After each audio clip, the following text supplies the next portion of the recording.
Thanks for having me, Toby. Glad to be here.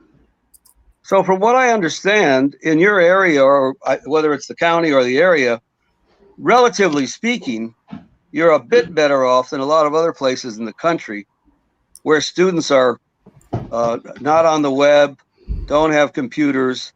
Now, obviously, you have a lot of students who are in those categories, but apparently the school system and the local government has done something about it. But even with that, even with laptops being given out, even with hotspots, what challenges have you faced?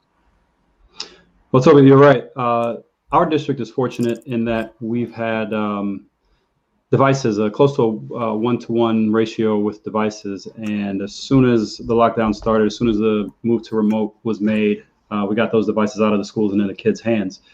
Which was a great sort of a first step. The next was access, so the hotspots get there. But what we're finding, and this is absolutely predictable and lamentable, I think, is that the same inequalities that were there in the classroom are showing up as we try to engage those students online. So some students, because of socioeconomic status, maybe they've got to work. So synchronous learning doesn't exactly fall into place.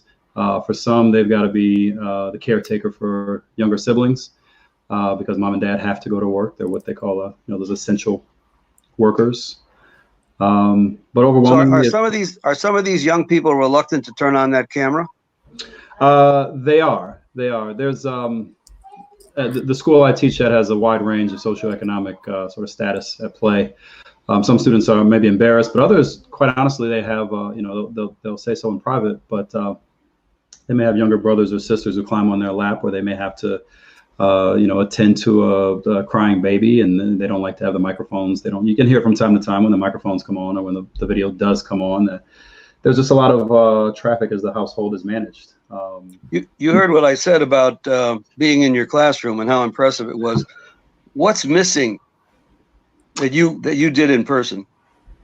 I think the human element of teaching, which is what makes all the difference, being able to connect with students, whether it's even just a pat on the shoulder or just making eye contact, just being able to read the room better,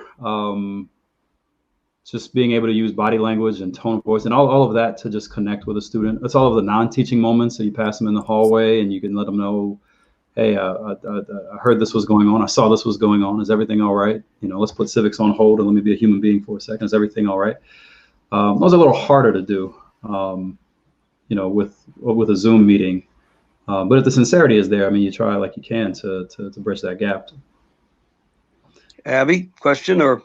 Yeah, so I'm wondering too, so it seems like the COVID-19 pandemic is extending, right? I think in March, we thought this would be 2 weeks and then a month, and it has now extended to 6 months with no end in sight.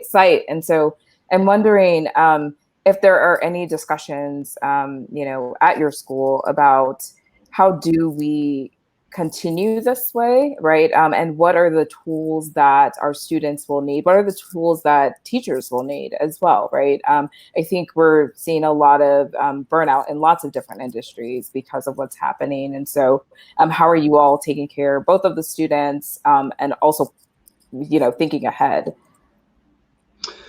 Well, I'll say all of those decisions are generally made at the district level, and that just comes down from the state. Our plan right now is to phase in the youngest learners. So I think it's pre-K through second grade first, and kind of keep an eye on the numbers and sort of bring in the next cohort from there. It is a little concerning to think that the constant in any of these situations, whether kids are on and off or different cohorts, that the teacher is the constant in that situation. A lot of talk has been made about parents having the option. Not so much talk about teachers having the option to come in or not, and putting those, student choice and the parent choice vis-a-vis teacher choice or teacher safety. There has, at times we felt, and I think this is everywhere in the country, but we felt it's something of an afterthought in our role as public servants. So there are some assurances I think we'd like, but I think for the students, really, it's a matter of identifying exactly where the support needs to be. That's our English language learners. That's our EC, or we call exceptional children. That's the occupational course of study, the students who need it most, the youngest grades, and making sure that there are classified, staff members who are also on hand with the teachers to support the students in ways that one teacher just simply can't.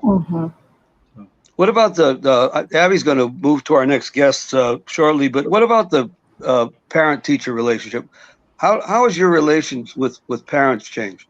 Well, it's funny you should say that. In March, when students were home with their parents, there was an outpouring of love, it felt like, from parents to say, I didn't realize your job was so hard, and thank you, and teachers have a tough job, and there was a lot of appreciation.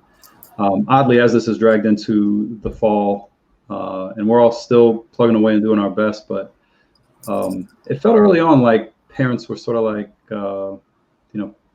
your job is to take, to free me up so I can work, is to free me up so, and again, it sort of fell back to that default of teachers as, I don't want to say babysitters, but just, keeping an eye on the kids to allow the rest of the society and economy to sort of flow. But well, thank you. We clock in every day, so there's that. Thanks, Cris. Thank you, Cris, and we wish you best of luck.